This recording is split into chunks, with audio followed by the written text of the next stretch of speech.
అలాగే రోజు మనం గోత్రనామాలతోటి జనరల్గా చేసుకోలేరు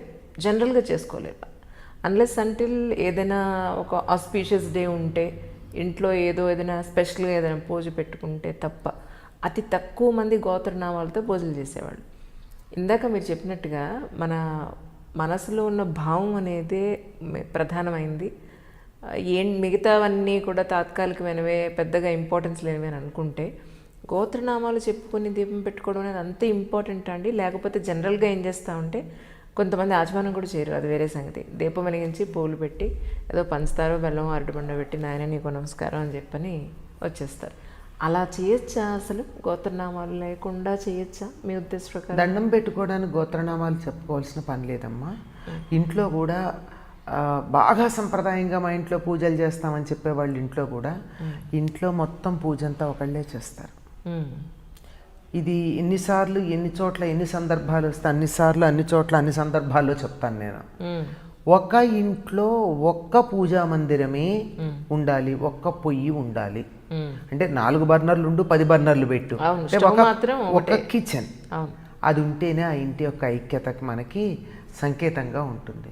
అందువల్ల ఎవరో ఒకళ్ళు చేస్తారు. సాధారణంగా ఒకప్పుడు ఇంటి యజమాని మగవాడు, ఇంటి పెద్దెవరో వాళ్ళు చేసేవారు.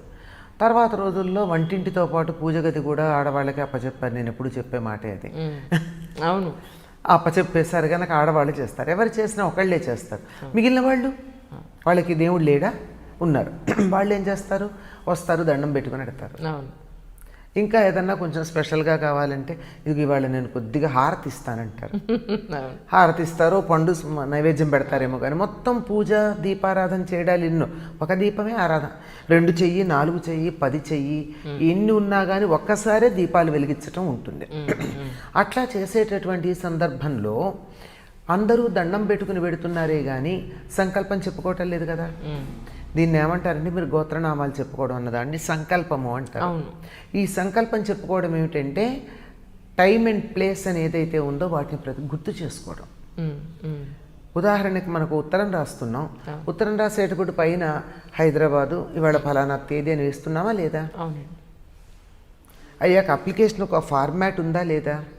ఆ ఫార్మాట్లో ఏం చెప్తున్నా, son or daughter of so and so, resident of so and so, ఇలాంటి వివరాలన్నీ ఇచ్చుకుని వెళ్తున్నామా లేదా? తీరా మనం వెళ్ళిన తర్వాత మన మొహం చూసినటువంటి ఆయనకి మనం ఎవరో తెలుసు, చూడకముందు కూడా తెలుసు కొన్నిసార్లు. అయినా సరే మనం కాగితం ఫార్మాలిటీగా పెట్టేప్పుడు ఈ వివరాలను ఎందుకు ఇస్తున్నాం అంటే ఒక పద్ధతి ఉంది. ఏ పని చేయడానికన్నా ఒక పద్ధతి ఉంది. కడుపులోకి వెళ్ళిన తర్వాత పెరుగన్నం కూరన్నం కలిసిపోతాయి కనుక ముందు పెరుగన్నం తిన్న తర్వాత కూరన్నం తింటానంటే మనం ఒప్పుకోమే. దానికి ఒక క్రమం ఉంది. అట్లాగే ఒక అప్లికేషన్ పెట్టుకోవడానికి ఒక క్రమం ఉంది. దేవుణ్ణి మనం పలకరించుకోవడానికి ఒక క్రమం ఉంది. హలో అనకుండా ఫోన్ మాట్లాడం కదా. అట్లాగే దేవుణ్ణి కూడా పలకరించడానికి ఒక క్రమం ఉంది కదా. ఆ క్రమంలో భాగమే నేను ఎక్కడున్నాను, నేను ఎప్పుడున్నాను అనే సంగతిని చెప్పుకోవడం సంకల్పంలో భాగం. ఎక్కడి నుంచి మహాసంకల్పం అంటే కళ్యాణాలు వాటిల్లో వింటూ ఉంటాం. ఉండి అసలు మన్వంతరాలు బ్రహ్మకాలం దగ్గరించి చెప్పుకుంటూ వచ్చేది. లేదంటే మన కాలానికి చెప్పుకునేటటువంటిది అయితే మనం చెప్పుకునేది ఊరికే ఈ వైవస్వత మన్వంతరం, కలియుగం అని చెప్తూ అందులో ప్రథమ పాదం జంబూద్వీప, భరతఖండ, అది తర్వాత అది దేశం, ఇది కాలం. 2 ఉన్నాయి కదా. కాలము దేశము అన్నవి 2 మనకున్నాయి. టైము ప్లేసు 2 వేస్తున్నాం కదా. అట్లాగే ఇప్పుడు జంబూద్వీపే, భరతవర్షే, భరతఖండే, మేరోహ దక్షిణ దిగ్భాగే అంటే మన టోపోగ్రఫీ అంతా మనకు తెలిసిపోయింది. అంతకుముందు మన సమయం తెలిసింది. ఇప్పుడైతే మనం క్రిస్టియన్ ఎరా పాటిస్తూ ఉన్నాం, ఏసీ బీసీ అనుకుంటూ, అంతే కదా. కానీ అప్పట్లో ఈ క్రిస్టియన్ ఎరా రేపటి నుంచి పాటించమనుకుందాం, కొంతగా ఊహించుకుందాం. ఎందుకంటే ఏ కాలగణనం కూడా సార్వకాలికంగా లేదు. మరి జీసస్ క్రైస్ట్ రాకముందు ఎలా లెక్కలు పెట్టేవారు? మన దేశంలో శాలివాహన శకం అని, విక్రమార్క శకం అని, ధర్మరాజ శకం అని ఇలాంటివి లెక్కలు ఉన్నాయి. ఇట్లా ఎప్పటికప్పుడు కాలాలు లెక్క పెట్టడంలో తేడాలు వస్తున్నాయి.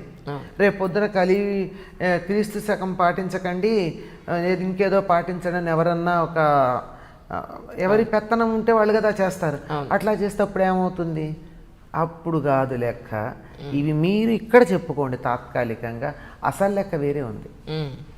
ఆ లెక్క చెప్పేది ఇదిగో బ్రహ్మగారు ఇప్పుడు పరిపాలించే రోజుల్లో ఈయనకి మధ్యాహ్న కాలం అయింది, మధ్యాహ్న కాలంలో ఇవాళ ఒకరోజు పొద్దున లేచాడు, ఆ పొద్దున లేచి మొదటి ఇంకా ఏఎంఏ ఆయనకి పిఎం కాలేదు అంటే మధ్యాహ్నానికన్నా పూర్వమే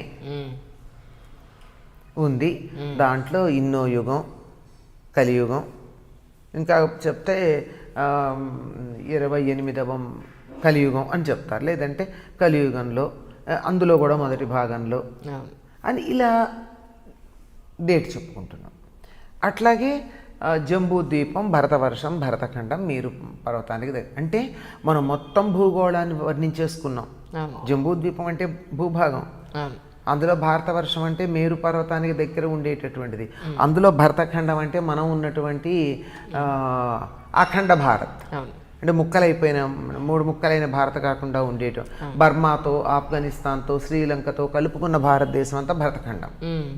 అందులో మేరు పర్వతానికి దక్షిణ దిక్కున, శ్రీశైల పర్వతానికి ఉత్తర దిక్కున, ఏదో కృష్ణా గోదావరి నదుల మధ్య. ఇది మారదు కదా. అవును కదా. ఇది ఏది మారినా నువ్వు క్రిస్టియన్ ఎరా పెట్టుకుంటావా, హిజ్రా పెట్టుకుంటావా, విక్రమ సంవత్ పెడతావా, ఇది మాత్రం మారదే. ఈ ప్రదేశం మారదు. ఇది తెలంగాణనా, ఆంధ్రప్రదేశ్, రేపు పొద్దున ఇంకో ప్రదేశ, ఏదొచ్చినా కృష్ణా గోదావరి నదుల మధ్య అన్నది మారదు. ఏ యుగాలు వచ్చినా ఏ ఎరా చెప్పుకున్నా ఇది ఈ కాలం అయితే మారదు. కనుక ఈ కాలాన్ని, ఈ దేశాన్ని గుర్తు చేసుకుని ఫలానా ప్రదేశంలో ఉన్న నేను ఫలానా రోజున నిన్ను ప్రార్థించుకుంటున్నాను, ప్రతిరోజు అటెండెన్స్ వేయించుకుంటున్నాను, ఒక్కరోజు కూడా నేను మానను అని చెప్పుకునే పద్ధతి. అంతే. ఇలా చెప్పుకోవడం అన్నది ఎందుకంటే ప్రధానంగా దేవుడికి మనం ఎక్కడున్నామో తెలియదనే. అవును కదా. ఆయన సర్వాంతర్యామి కదా. నాకేం కావాలో ఆయనకి తెలియదా? అయినా అప్పుడప్పుడు గుర్తు చేస్తాం, అది వేరే మాట. అని మర్చిపోతారేమో మళ్ళీ గుర్తు చేస్తుంటాం. అంటే అది నాకు నేను గుర్తు చేసుకోవడం. అది అంటే నేను నాకు కావాల్సినవంతా భగవంతుడు నాకు ఇస్తున్నాడు అని నాకు నేను నా వెన్ను తట్టుకోవడం కోసం తప్ప ఆయన గుర్తు చేయడం కాదు. ఎందుకు ఇచ్చేస్తామంటే ఇంతటి విశ్వంలో ఈ భూమి ఎంత, ఇందులో నేనున్న ప్రదేశం ఎంత, అందులో నేనెంత, నలకలో నలక. ఇంత అనంతమైనటువంటి ఈ కాలంలో నా టైం స్పాన్ ఎంత, అందులో ఈ ఒక్క రోజుకు విలువెంత, ఇది గుర్తించి మనం తగినట్టుగా ప్రవర్తిస్తామని ఏ రోజుకు ఆ రోజు దాని గురించి చెప్పుకుంటాం. ఇలా చెప్పుకోవడం అన్నది దానికోసం చెప్పినటువంటిది. ఇక మామూలుగా అంటారా, చెప్పుకోకపోయినా భగవంతుడికి తెలియదా? ఒక కేక పెడితే వింటాడే. అందుకని ఇది ఒక ట్రెడిషన్ పోకుండా చెప్పేది. తర్వాత ఈ చెప్పేటప్పుడు గోత్రం చెప్పుకుంటారు, అంచేత తన గోత్రం మర్చిపోకుండా రేపొద్దున. ఇదంతానమ్మా మన సంప్రదాయాలన్నీ కూడా నిజానికి సామాజికమైనటువంటి పరంపరని కొనసాగించడానికి ఉండేవి. కనుక నా గోత్రం నేను మర్చిపోకుండా ఉండాలి. ఇప్పుడు చాలామంది పిల్లల్ని మీ గోత్రం ఏమిటని అడగని చెప్తారేమో. అందుకని పూజా విధానంలో వీటన్నిటినీ చేరిస్తే దేవుడి పేరు చెప్తే భయంతోనో భక్తితోనో అన్నీ గుర్తుపెట్టుకుంటారు అని చెప్పేదమ్మా. నమస్కారం చేసుకున్నా చాలు. ఇంట్లో ఒక్కళ్ళే పూజ చేస్తారు కనుక మిగిలిన వాళ్ళు నమస్కారం చేసుకుంటే ఎటువంటి ఫలితం ఉంటుందో మిగిలిన వాళ్ళకు కూడా ఊరికే దండం పెట్టుకున్నా భగవంతుడు ఆ భక్తి చాలా ప్రధానం. హలో అందరికీ నమస్తే, నేనే మీ బిత్తిరి సత్తి. ఐ డ్రీమ్ అంటే నా కళల ఛానల్ సబ్స్క్రైబ్ చేసుకున్నారు, నోరు తిరుగుతలేదు. మీరు ఎప్పటికీ ఫాలో కండి. ఆ గంట గుర్తు మీద వస్తే మీకు హాఫ్ డేట్లు అన్నీ వస్తాయి. హాఫ్ డేట్లే వస్తాయా, ఫుల్ డేట్లు వస్తాయన్నా? అన్నీ వస్తాయి కదా, ఆ ఫుల్ డేట్లు వస్తాయంట. మీరైతే గంట గుర్తు కొట్టండి. Hi guys, this is Kartikeya. For more videos, please subscribe to iDream. Hello everyone, this is your Rahul Sipligans. For more videos, please do subscribe iDream. For more updates, please subscribe iDreams. Hi, this is Director Bobby. Please subscribe to iDream. For more videos, please subscribe to iDream. Hi, this is Nikki Tamboli. Do subscribe iDream. For more videos, subscribe to iDream. Please subscribe iDream. నేను మీ అలీ రజా. For more videos, subscribe to iDream. Do subscribe iDream. Please subscribe to iDream.